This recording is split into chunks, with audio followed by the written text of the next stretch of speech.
5ই আগস্টের দিন আমরা একটা দৃশ্যপট দেখতে পেয়েছিলাম শেখ হাসিনার বাসভবনে। আর এখন যমুনায় বসবাস করেন ডক্টর মোহাম্মদ ইউনূস।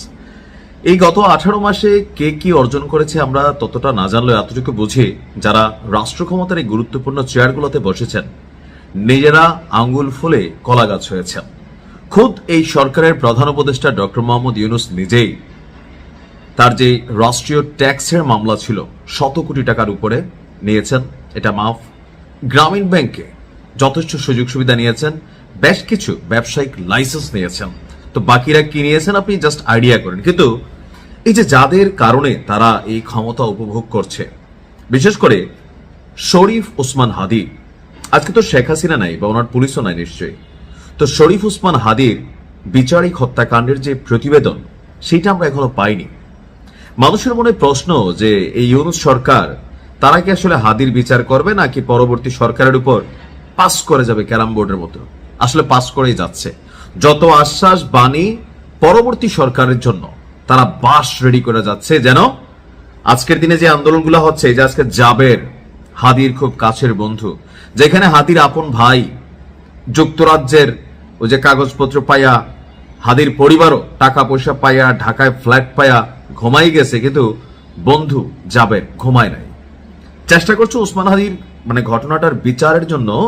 এই সরকার আরামায় এসে বৈশাখ খাইয়া নিজেরা পয়সা টয়সা কামাইয়ে যে চলে যাচ্ছে, তো হাদির আসলে বিচারটা কি হবে? এ নিয়েই যারা ইনকিলাব মঞ্চ বা হাদির যারা সমর্থক অনুসারী আছেন বা এর বাহিরেও জনগণের একটা একাংশ যারা হাদিকে পছন্দ করেন, তারা এই বিচারের দাবিতে আজকে যখন যমুনা অভিমুখে রওনা হয়েছে, তখন আমাদের পুলিশ ভাইদেরকে জনগণের মুখোমুখি দাঁড় করে দিয়েছে এই ডক্টর ইউনূস এবং তার সরকার।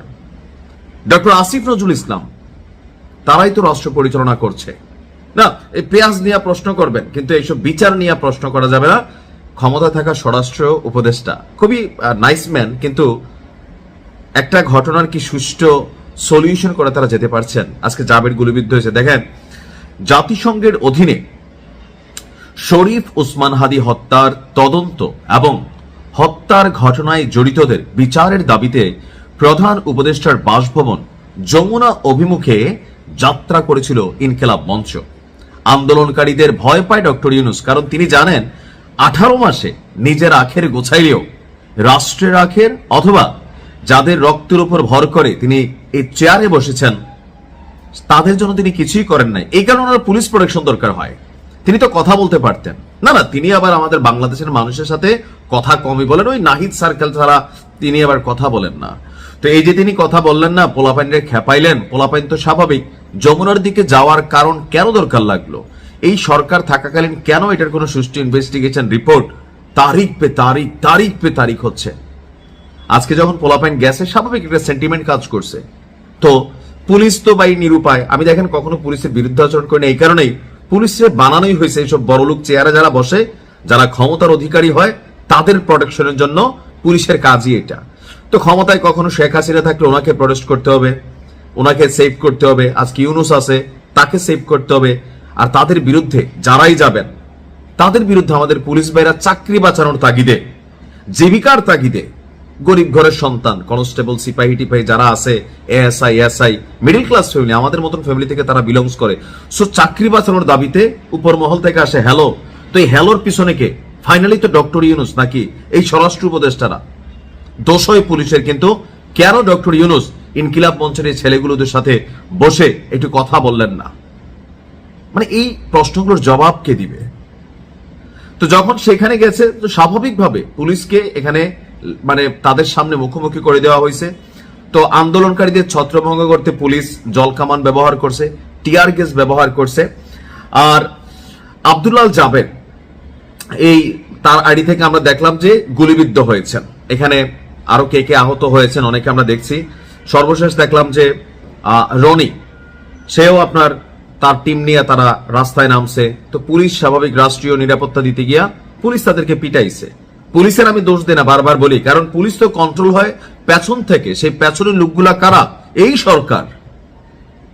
পুলিশের কাজ হচ্ছে আইন শৃঙ্খলা বাহিনী হিসাবে হ্যালো, এখানে প্রোটেকশন দাও, স্যার পরবর্তী নির্দেশ কি? কাজ লাগলে গুলি করো, কাজ লাগলে টিয়ার শেল মারো, রাবার বুলেট ছোড়ো, পুলিশ ছড়বে। আর্মি ছড়বে, এটা তাদের কাজ। কিন্তু তাদেরকে কেন আমাদের মুখোমুখি করা হচ্ছে?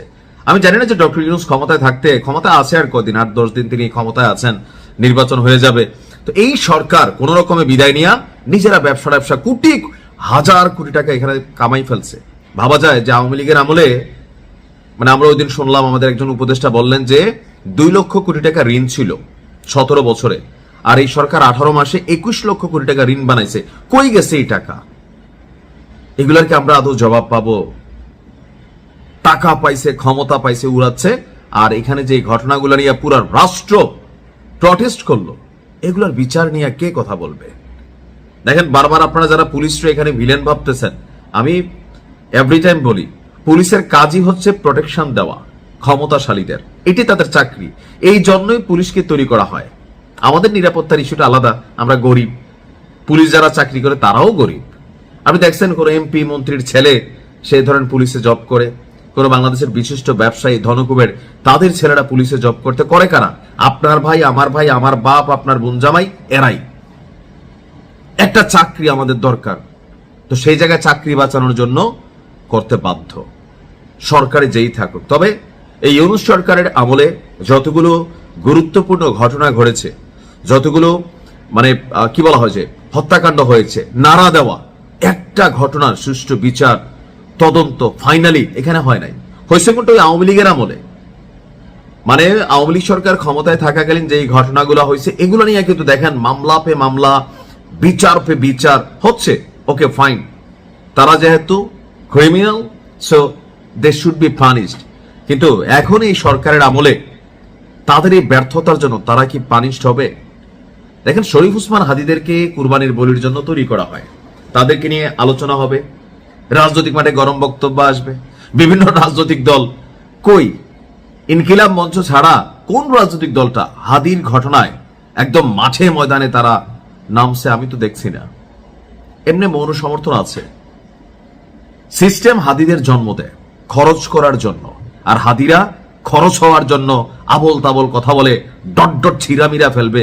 দিন শেষে নিজের ডটডটে ছিঁড়া যায়, তার পরিবার এখন আপনি দেখেন তার ভাই তারে বেচা দিচ্ছে। এই সিস্টেমের মধ্যে আপনি কথা বলবেন, যে আমরা কথা বলি ভয় পাই মাঝে মাঝে যে নিজেই কখন সিস্টেমের মধ্যে পড়ে যাই। তারপরেও বলি বিবেকের তাড়নায়, জাবেরকে যেই ঘটনার শিকার হয়েছে, এখানে আমি পুলিশের দোষ দিতেই পারি না। আমি দেই পুলিশকে কন্ট্রোল করে যেই ইশারা, যেই টেলিফোন, যারা তাদেরকে। আপনি পুলিশকে ভিলেন ভাবার কোনো সুযোগ নেই। বিএনপি আসলে পুলিশকে আলাদা পুলিশ হয়ে যাবে, জামাত আসলে আলাদা পুলিশ হয়ে যাবে, এই মানুষগুলোই তো। তাদের কোনো দোষ নাই। তাদেরকে যারা অর্ডার করেন উপর মহল থেকে, তাদের বিরুদ্ধে আসলে আমরা কথা বলি। দেখা যাক কি হয়। ভালো থাকুন।